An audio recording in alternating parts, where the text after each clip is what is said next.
Olá, meu amigo, minha amiga. Olha, tem uma frase da música, de uma das músicas do Titãs, que diz o seguinte: miséria é miséria em qualquer canto, riquezas são diferentes. Olha que interessante. A miséria é nivelada sempre por baixo, né? Quem é miserável é miserável. Já as riquezas têm essas nuances, né, do que o capitalismo proporciona. Eu estou falando isso porque a gente tem dois assuntos aqui que se relacionam no nosso vídeo de hoje. Aliás, você que está chegando agora, se inscreva no nosso vídeo porque aqui a gente aborda temas que você não vai ver pelos grandes meios de comunicação, pelo menos com a abordagem que a gente coloca aqui. Então tem dois temas que vão se relacionar. Primeiro é o atestado dos organismos internacionais e do IBGE da desigualdade social no Brasil, que é a mais radical, é a mais infame da espécie humana, e a gente só perde para o Catar, né? Só que como o Brasil é um país muito mais numeroso, com muito mais gente na linha da pobreza, muito mais gente miserável, muito mais gente morando nas ruas, né? Então o número para nós ele é muito mais impactante, é muito mais grotesco nesse quesito. E tem uma questão que os meios de comunicação fazem em países como o nosso, que é darem a impressão que estão informando e o telespectador ele tem a impressão que está sendo informado, quando de fato a técnica utilizada ela finge que mostra uma coisa para esconder uma outra muito maior. Seria como se eles fossem fazer a matéria de alguém que foi atropelado por uma van numa pista, um carro que tenha passado em alta velocidade, sei lá, um caminhão, um ônibus, sei lá, e passou e foi embora e deixou lá o ferido no chão. Os meios de comunicação, a televisão chega até o local e começam a fazer uma matéria informando o que aconteceu. Vão mostrar a pessoa toda ferida, o cara está vivo lá. Vão dizer, olha, é um absurdo, ele está perdendo muito sangue, vejam, o fêmur dele está quebrado. A bacia parece que quebrou também. O óculos dele está amassado no chão. O tênis voou, foi parar em cima de uma casa, sei lá. E você em casa está assistindo a matéria achando que foi bem informado. A matéria não vai aprofundar por que é que aconteceu aquele acidente, quais foram as causas daquele acidente e também não vai mostrar quais são as formas que aquela situação pode ser minimizada ou ela pode ser evitada. O que se vai fazer com aquele indivíduo que está naquela situação. Se você vê as matérias que tratam da realidade brasileira, da conjuntura, da fome, do desemprego, da falta de saneamento básico, dos postos de hospitais com problemas, enfim, todas essas questões elas vão ser retratadas, no entanto, elas não vão ser aprofundadas. É aí que está o pulo do gato. Eles escondem a questão antecedente. Por que a questão antecedente? Você vai chegar à conclusão que para resolver esses problemas vai precisar de dinheiro, de orçamento público, de investimento público para resolver ou enfrentar essas questões.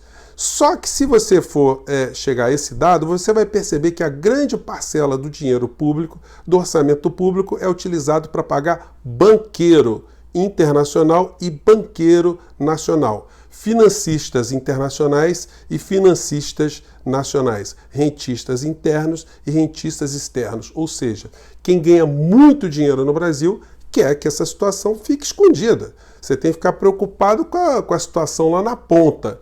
E aí a população tem a impressão que está sendo informada, fica indignada, como se estivesse indignada vendo o cara machucado perdendo sangue, do tipo, ninguém está fazendo nada. Como é que essa situação foi aparecer? Então isso é uma técnica muito esperta, muito salafrária, diga-se de passagem. A gente pode ver a técnica nessa matéria aqui que falou do IDH, que mostrou essa situação economicamente pornográfica para a sociedade brasileira. Vamos ver o que disse a Zileide Silva. Vamos lá. Com 5 anos, o IDH do Brasil cresceu mais pouco. Assim, o país perdeu 3 posições no ranking mundial, superado por países que se desenvolveram mais. E o grande problema é mesmo a desigualdade. Quando esse ponto é levado em conta, o Brasil tem a maior perda de posições entre todos os países. Cai de 79 para 102 no ranking. De acordo com o relatório, o Brasil tem a segunda maior concentração de renda do mundo. Pior que a gente, só o Catar.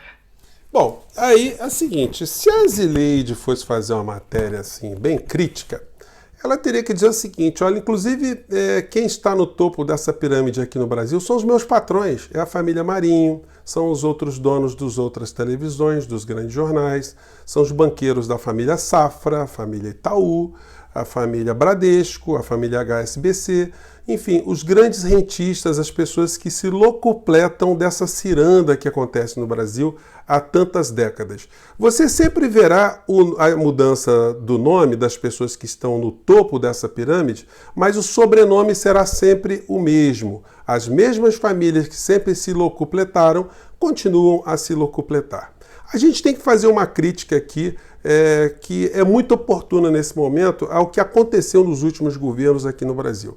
A gente, de fato, teve uma diminuição da desigualdade social entre as pessoas que estavam na camada mais pobre para as camadas que estavam imediatamente no nível acima. Houve, de fato, um encurtamento, porque as pessoas que estavam em estado de pobreza absoluta tiveram programas sociais, elas ascenderam. Mas quem estava lá no topo da pirâmide, lá em cima, esses ficaram silentes, ficaram se locupletando, não foram incomodados por governo nenhum. Seja o governo de direita, de centro, de cima, de baixo, continuam os mesmos. E no governo Bolsonaro estão rindo à toa da nossa cara. Continuam cada vez mais com as riquezas concentradas, alguns que são donos dos meios de comunicação fazem esse deboche, fazem uma matéria para mostrar que você está lascado, que o Brasil está arrasado, que existe uma elite poderosa e que concentra a renda e que o mundo está observando isso através das estatísticas da ONU e nada está sendo proposto para mudar essa coisa.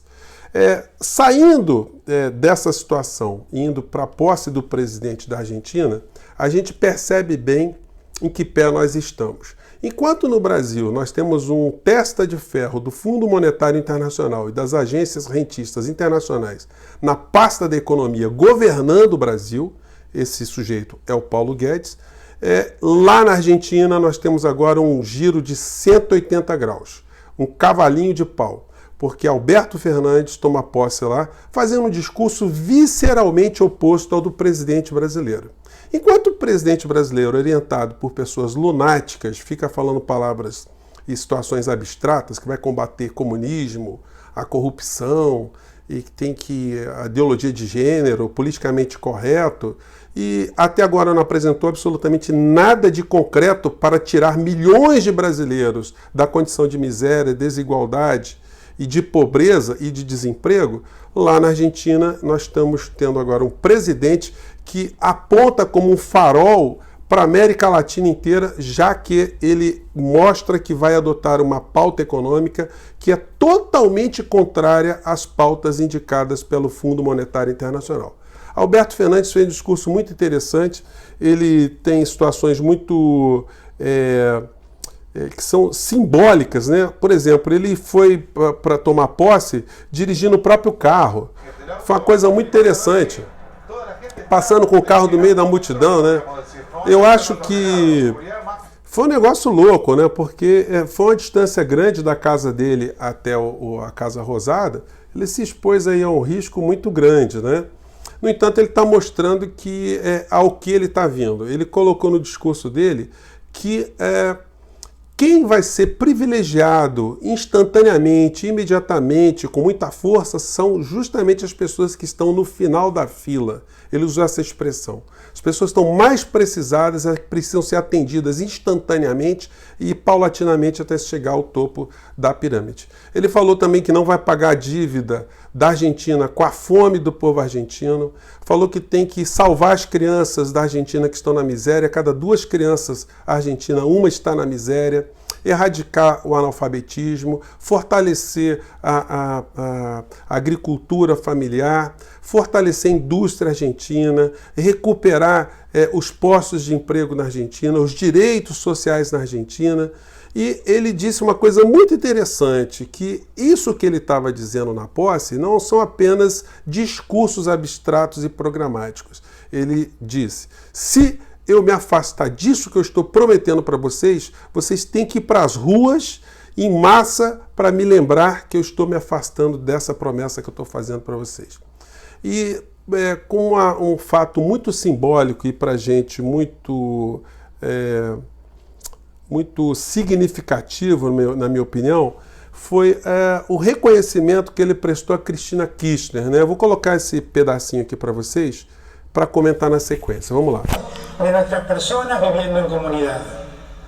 Quero terminar agradecendo profundamente a generosidade e destacar a visão estratégica que minha querida amiga e vicepresidenta Cristina Fernández de Kirchner ha expresado neste tempo de la Argentina.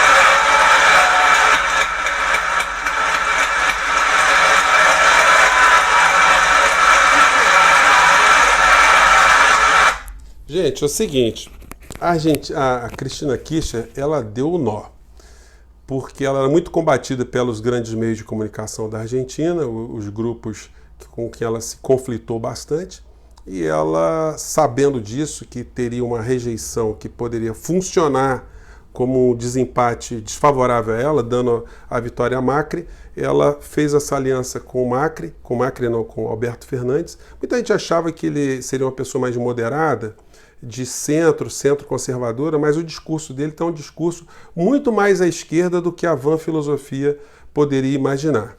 Então nós vamos ter aqui na América Latina movimentos muito importantes. O discurso dele foi um discurso geopoliticamente interessante, mostrando que há um interesse muito grande de ter relações com o Brasil, independente de quem esteja governando o Brasil. Quase que ele disse, né? Independente do imbecil, do jegue, do sem noção que esteja à frente da presidência brasileira, nós queremos fazer com que a América Latina, nossos irmãos da América Latina, nós todos cresçamos juntos. Gente, em linhas gerais, são esses os temas. Eu quero pedir para vocês mandarem suas críticas, suas sugestões, sempre lembrando que eu leio todas as mensagens, mesmo quando eu não consigo responder individualmente, eu li todas as mensagens, dou um clique ali. Às vezes eu fico um tempo sem produzir vídeo, porque justamente eu fico lendo tudo aquilo que vocês mandam para mim.